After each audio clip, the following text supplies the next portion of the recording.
Hey everybody, this is David at BarnYard Bees. Bees are very busy today. It's been a cool September morning. It's September 23rd, and it was probably, I'm guessing, about maybe 60, right at 60 degrees this morning. Pretty chilly for here in North Georgia. It's kind of a cool front's kind of come through. But what I'm doing today and what I'm going to talk about is September splits and how risky is September splits. Well, there's a few things you need to consider if you're going to do some splits here in September. And you got to remember we're very late in the year, and especially going out to the new beekeepers, doing splits in April is not the same as doing splits now. It's much more difficult. Can you do it? Well, sure, you can, and we do it every year in September.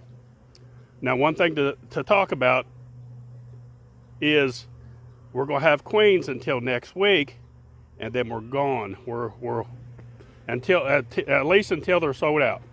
So you might call between now and next week. If we have them, we have them. This will be it for the year.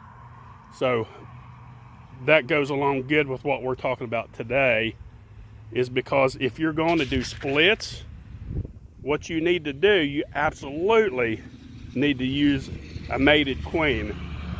It's way too late in the year to go with a virgin queen or a queen cell or a walkaway split where you just leave a frame of eggs in. It's all way too late for that, because they won't have time to recover and to build up. So what you need to do, if you're going to do splits now, and something else that I recommend too as well, it gives you more advantage. If you're going to do splits, try to move these splits into another yard. That way you'll get 100% to stay. Now, you can also, if you want to, leave the mother hive or move the mother hive. Like right here is the mother hive, the one we're going to do the splits with. We'll pull 2 frames out, and I'll put those. I'll select 2 frames to go in the split, and I'll put them in this position, and I'll move the original hive to another location with the remainder of the bees. And that would be with the honey, the other 2 capped brood eggs, whatever's left. And then what I recommend, and I actually forgot to bring it down, is if you're going to do that, put you some hardware cloth. You can see some right here that I got that I had on here. But you want to put some of this hardware cloth all the way across the front and keep them closed up for at least a day. And that will help them stay in and get more adapted to stay in that hive. So that's what you want to do. Now, like I said, I highly recommend that you move them to another yard, because you want to use every advantage possible that you can. And then what you want to do, you want to feed these bees. Get your hive top feeder. Whether it's your rapid feeder like we got here, or whatever feeder you use, I highly recommend these rapid feeders. And we also have those at BarnYard Bees if you need them. They work very well. And keep the feed to them. I mean, here in North Georgia, what we do, we feed sugar water up until December 1st. And then we put dry sugar. We'll make another video of that and explain that more in detail later. But what you want to do is, with your split, feed it, keep an eye on it. So what could happen now? Well, the issues that I've always run into by doing splits, especially this time of year, you want to do as many as you can. Of course, you may not have the resources only to do 1 or 2.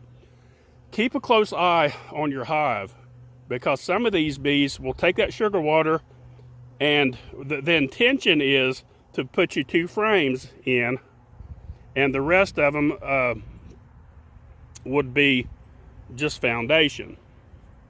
Or or cut strips to let them draw it out. Either way. But the thing that you do not want to do, especially this time of year when the hive beetles are so bad, is you don't want to put drawn out wax other than the 2 frames that you put in there. You don't want to put any more in there in the hive, because you're just asking for problems. You want enough bees to cover those drawn frames to keep out the hive beetles, wax moths, and so after you put the sugar water to them, keep an eye on it, because what might happen is once they draw that foundation out, they may start backfilling it mostly with honey. You don't want that. Some is okay, but what you're looking for a split with a mated queen that's going to start laying, and within a month you're going to start hatching off new eggs.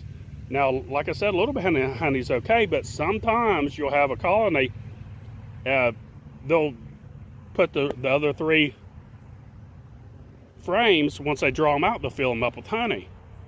And that's not a good thing. So if you have a few of these, that's when this comes in advantage, when you can have more than 1 hive.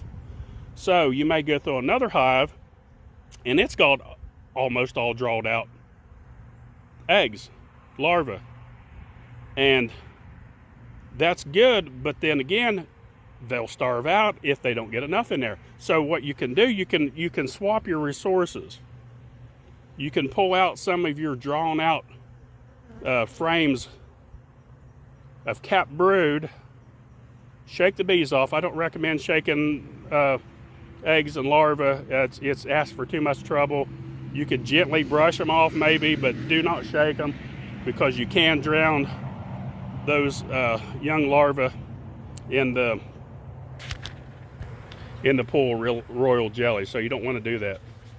So also the same with the honey. You can shake the bees off the honey, no problem. Shake the bees off the honey. If you need to move a frame, move a frame. It's very important this time of year. It's not easy. It can be done, yes, and we do it every year, but be careful.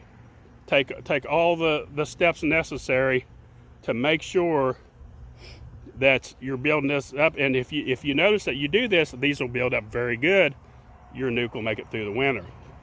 Now, if you don't have the resources, what I would recommend, and your hive is packed out, expand your hive. Either add a super. If you're in an 8 frame, go to a 10 frame. If you're in a nuke, go to an 8 frame. So that's what you want to do instead. So keep that in mind. See if we can do this one-handed. Of course, David don't have his stand or his tripod. Okay. This right here, we got capped brood, honey, a few eggs. Just a little while ago, I saw the queen on this frame, and she probably more than likely is on the other side. Look down in here, lots of bees. Those 2 frames are packed out, about as many bees that you can get on there. Got a frame of honey sitting outside here. It's absolutely packed out. Yes, this hive either needs split or expanded into an 8 frame, or a super if you got a super that goes on top of your 5 frame. We actually got 1 frame here that's not been drawn out, so that gives me a little bit of advantage right there. I'll put that inside and let them work on that. So this hive right here will be fine, but if I want to split it, fine. So that's what you want to look at. You want make sure also, very good idea, it depends where you're at in the country. Here in North Georgia, we got tons and tons of goldenrod this year.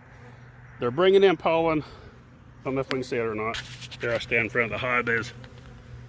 But they have been bringing in tons and tons of pollen. The goldenrod is very abundant, very blessed with goldenrod this year. So, but if you're not, you need to put you a small pollen patty, about the size of on your split, about the size of a 50-cent piece, and maybe replace, replace it about once a week. I recommend open pollen feed. That's what we do. We got Big Blue. Big Blue, you can go back to our previous videos and see Big Blue. That's a Big Blue pollen feeder that we sell at BarnYardBees.com. That works very well. We use it all winter long. So that works very well too. So I hope that helped you all out. Just be careful. You know, we're into September, and when we do splits, I'm a little bit late on the video. We do them in mid-September, no later than mid-September, and then we stop. And then of course our queens are pretty much ended as far as breeding queens go, because everything just slowed down way. Too many predators, too many hive beetles, wax moths, dragonflies galore. It's the return percentage is much lower than it is in spring. So you have more advantage when you do stuff like this. I recommend, as a new beekeeper, if you do have a packed up hive, I would probably suggest that you just expand it. You can do like a steps I said, but make sure you order you a mated queen. And like I said, we'll have them for till next week, and then they'll be gone. Once they sell out, that's it. You know, we take a lot of our queens this time of year and use them ourselves in our splits. So the numbers start running down, and we start using a lot of them ourselves. So it's kind of hard to keep up with the customer traffic that we get this time of year. So, and a lot of people are trying to replace their queens that have failed, or queens that have died, or whatever the case may be. So that's about it, folks. I'm gonna go ahead, I'm gonna quit rambling on, because it's one of those days I could talk about something all day long probably. But that's about it. Don't forget, please help share our videos, like and subscribe. Thanks for watching. BarnYard Bees.